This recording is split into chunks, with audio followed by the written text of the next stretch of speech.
Have you ever wondered how Scar got his scar? Well, today is your lucky day because we're about to find out.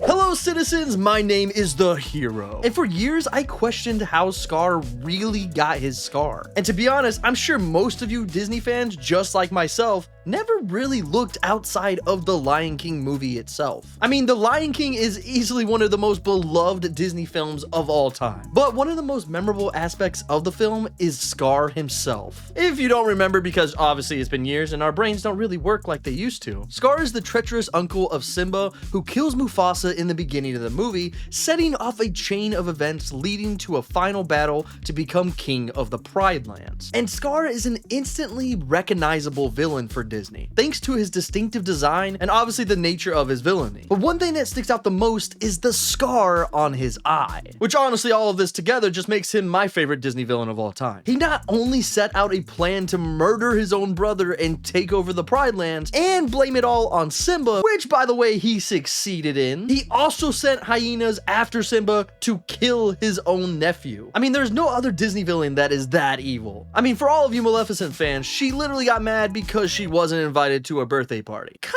feels petty to me. However, neither the live action nor the original Lion King dives into the backstory of how Scar really gets his scar. But there are two different explanations that offer a better insight into the backstory. And both of them are surprisingly dark. And all thanks to the Disney Junior series, The Lion Guard, we finally may have our answers. So in that series, Scar originally goes by the name Askari,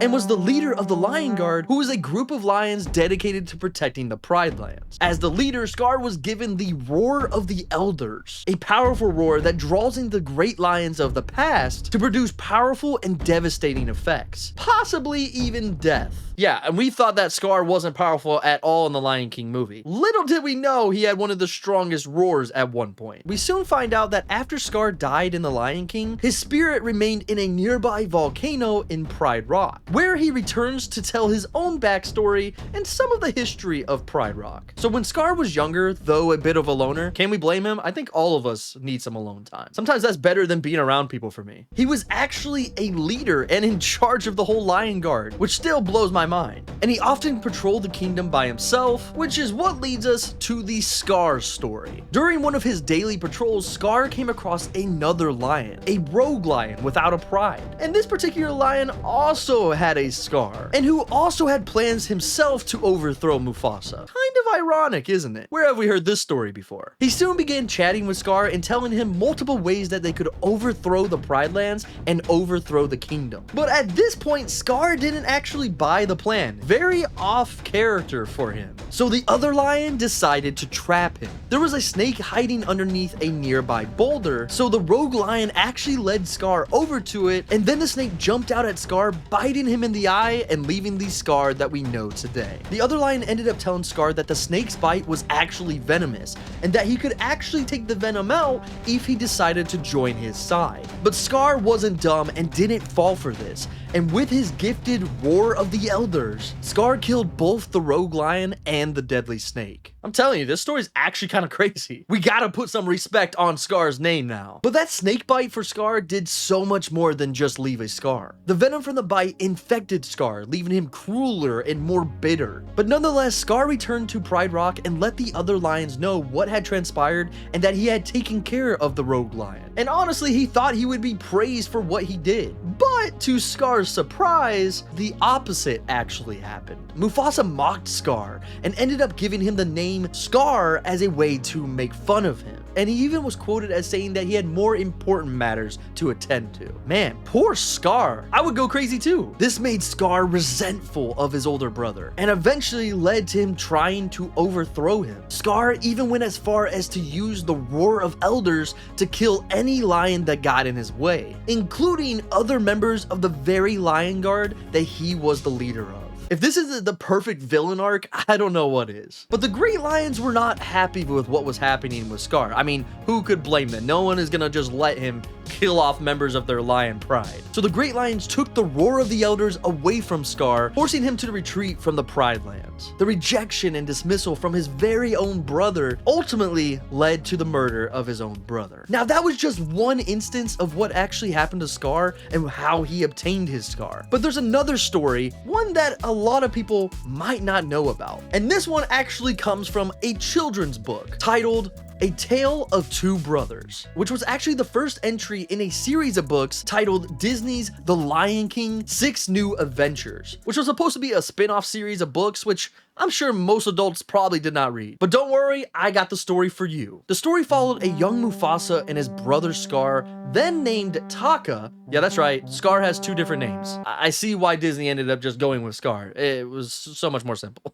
Rafiki back in the day had been attacked by 3 hyenas, but was eventually rescued by the king at the time, King Ahadi, and his 2 young sons, Mufasa and Scar. Ahadi questioned Rafiki on his business in the Pride Lands, and Rafiki had explained that he was just trying to seek knowledge outside of his realm, which is very on character for Rafiki because, as we know, Rafiki becomes the wise man of the Pride Lands, which I think is pretty cool. So Ahadi was definitely intrigued and decided to invite Rafiki back to the Pride Lands to discuss the kingdom's problems. It's like the origin story of Rafiki becoming like the right-hand man to Mufasa. So Rafiki and the royal family travel back to Pride Rock, where Ahadi and Rafiki discuss the kingdom's problems for hours and hours and hours. Rafiki was actually invited to stay the night, and he ended up choosing to sleep next to the eldest son, Mufasa. The two discuss the spirits of old, and Mufasa ends up talking about Taka, aka Scar, and how he didn't get along well with his father. Eventually, the two went to sleep. However, Rafiki was awoken by a rustling in the leaves, which ended up being a cobra. Mufasa awoke and started to rise, yet Rafiki told him to stay still and began to speak to the cobra, telling him that they were brothers and that they were in harmony with all living creatures. The snake relaxed and slithered away,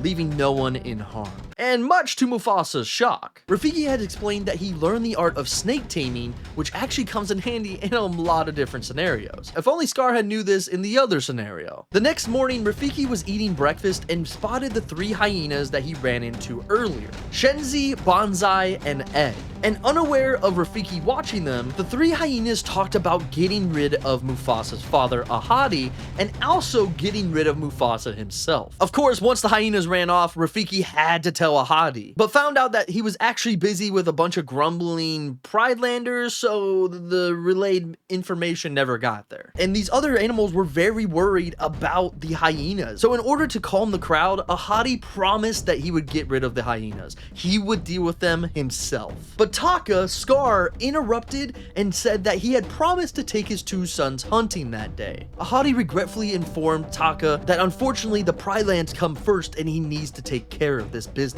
To which Scar responded by saying that his father only focused on valuing his responsibilities as a king over his family. Again, I get to the point of these stories where I'm just like, I understand Scar so much. I am almost at this point where I'm like, it's bad that he ended up killing Mufasa, but geez, man, Scar went through it as a child. Ahadi tried to explain to Scar that being a king had responsibilities, and those responsibilities had to be handled before he could just run off and have fun. And that Mufasa seemed to understand this. Oh, no. This is something you don't do as a parent. Comparing one of your children to another child never works out right. It just fuels that fire for that child's hate for your other child. So of course, Scar accused Ahadi of favoritism towards Mufasa. And so then Scar asked Mufasa to go on the hunt just then too. But little did we know that Scar already was resenting his brother. I mean, when you're compared to the perfect child, you're gonna want to get rid of them in some shape or form. So before departing for the hunt, Scar told Mufasa that he had something to attend to first. And of course, a suspicious Rafiki decided to follow him. Rafiki ends up seeing Scar talking to the 3 hyenas that had just tried to kill him earlier. Scar warned the hyenas that his father was searching for them.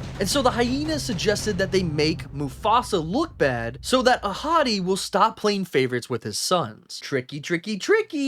So of course, Scar agrees and ends up telling them that he will give them leftovers after the hunt for their help. And as Scar is retreating, Rafiki tries to follow him and ends up falling out of a tree and blacking out. Good job, Rafiki. So when Rafiki awakens, he follows Scar and Mufasa's scents and finds them at a water hole with a caped buffalo. And although he could not see Scar anywhere, Mufasa was moving slowly in on the buffalo, to which Rafiki had to stop. Rafiki asked Mufasa what he was doing, and Mufasa explained that if he could get Boma to share his water hole, the other Pridelanders could share that water hole until the rains come back. But Scar had other plans in mind, because just then he jumps out and pretty much threatens the buffalo that if he doesn't fight Mufasa, they were gonna take the watering hole for themselves. And so what does the buffalo do? He tries to fight Mufasa. So of course Mufasa and Rafiki decide to run, and they get away just in the nick of time, to which Boma falls into a ravine, which doesn't sit very well with him. He begins to threaten Mufasa, saying that he would come after him and he would even come after Scar. And at Boma's words, Mufasa ends up noticing that Scar had already been attacked by another buffalo in Boma's herd. And so Mufasa bravely throws himself in front of them, and the buffalo end up running away. But the attack had left Scar so badly injured, including a new scar across his left eye. And after being reprimanded by their father for his actions, Taka asked to be called Scar as a reminder for his mistake. I mean, who knew all of this information would be in a children's book? But there is one more surprise story of how Scar got his scar,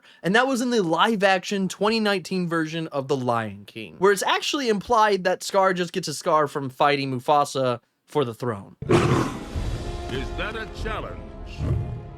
I wouldn't dream of challenging you again.